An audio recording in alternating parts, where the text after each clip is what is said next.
Assalamualaikum warahmatullahi wabarakatuh.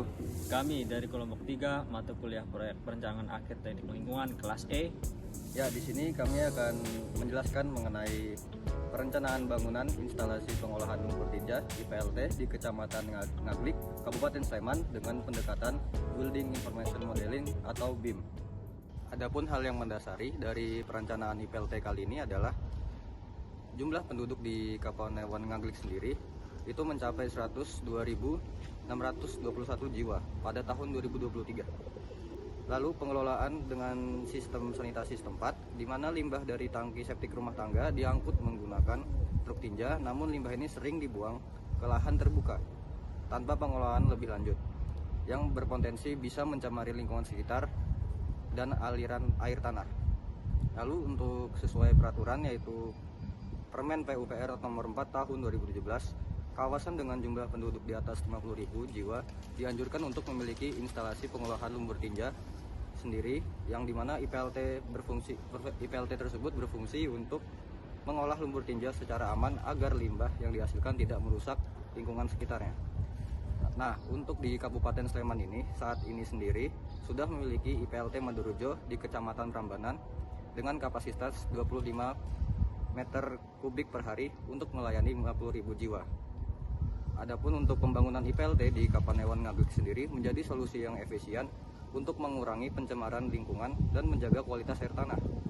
Dengan teknologi Building Information Modeling atau BIM, pembangunan IPLT dapat direncanakan untuk lebih efektif, efisien, mulai dari visualisasi desain hingga efisiensi waktu dan biaya. IPLT ini akan menjadi langkah strategis untuk meningkatkan pengelolaan sanitasi dan mendukung keberlanjutan lingkungan di wilayah sekitar. Pada tahap awal perencanaan kali ini, yaitu kami melakukan survei lokasi. Survei lokasi yang kami lakukan ini berlokasi di IPLT Mandorujo yang ada di Kecamatan Prambanan.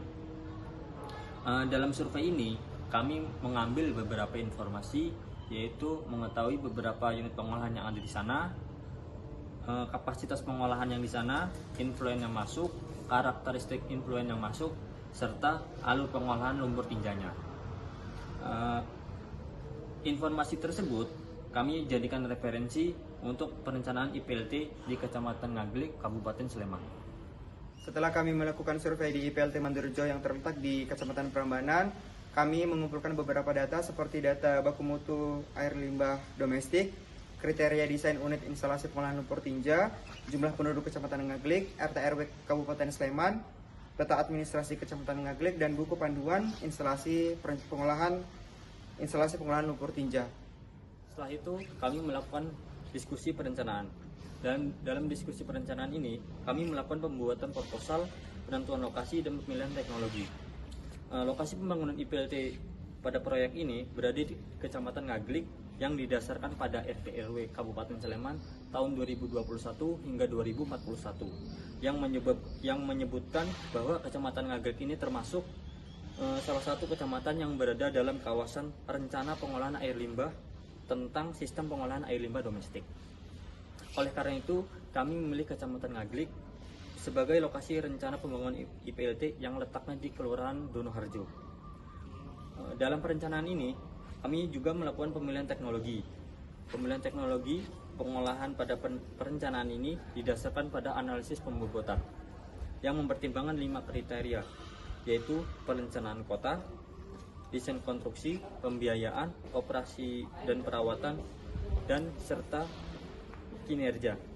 Selain itu, bagan teknologi pengolahan lumpur yang ada di buku pedoman perencanaan IPLT Ditjen Cipta Karya menjadi panduan utama kami dalam menentukan tahapan yang sesuai mulai dari penerimaan lumpur hingga pengolahan padatan dan cairan. Dalam perencanaan ini kami memiliki 3 opsi alternatif pengolahan.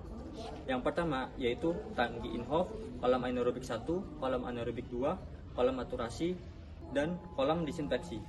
Yang kedua yaitu SSC, kolam anaerobik, kolam fakultatif 1, fakultatif 2, kolam aturasi, dan kolam disinfeksi.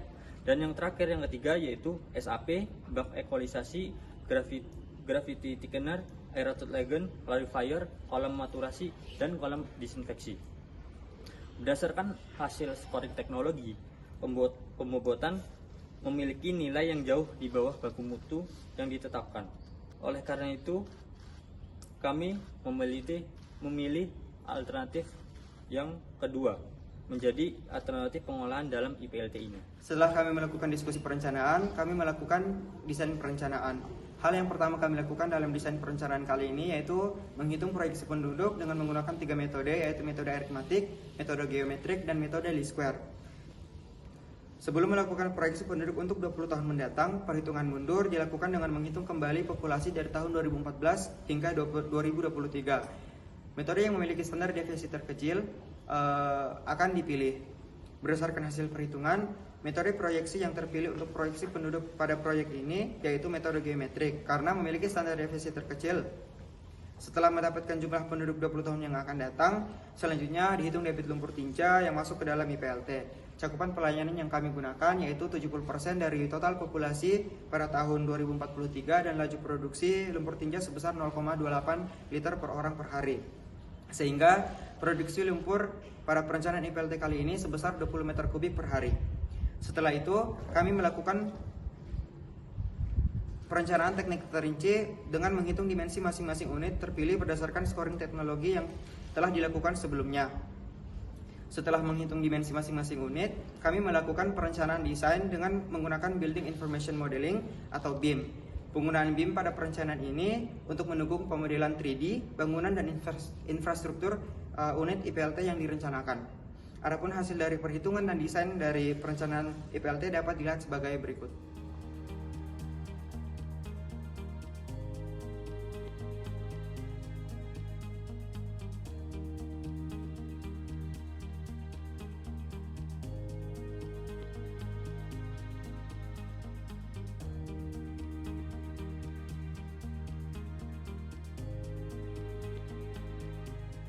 Selanjutnya, kami menghitung analisis ekonomi dari capital expenditure atau CAPEX dan operating expenditure atau OPEX. Untuk CAPEX yang kami dapatkan segini dan untuk OPEX yang kami dapatkan segini. Lalu jika kedua-duanya digabungkan, dihasilkan segini. Selanjutnya kami menganalisis aspek keberlanjutan. Yang pertama itu aspek ekonomi. Dalam aspek ekonomi sendiri, kami melakukan 4 analisis ekonomi yang terdiri dari net present value, benefit cost ratio, dan yang ketiga ada internal rate of return, dan yang keempat ada payback period. Untuk NPV sendiri, pada proyek ini dihasilkan sebesar 31 miliar, dan untuk RR sendiri sebesar 48%, dan untuk BCR sendiri sebesar 9,55, dan untuk payback period sebesar 1 tahun. Untuk aspek keberlanjutan yang kedua, yaitu ada aspek lingkungan. Di dalam aspek lingkungan ini ada 2 poin, yaitu ada dampak negatif dan dampak positif. Ya, untuk selanjutnya, kami membuat SOP atau standar operational procedure pada setiap unitnya. Untuk unit yang pertama, SST, lalu ada kolam anaerobik, lalu ada kolam fakultatif 1 dan 2, lalu ada kolam maturasi, dan yang terakhir ada kolam desinfeksi. Kami Dari Kelompok 3, sekian penjelasan dari kami. kurang lebihnya mohon maaf. wassalamualaikum warahmatullahi wabarakatuh.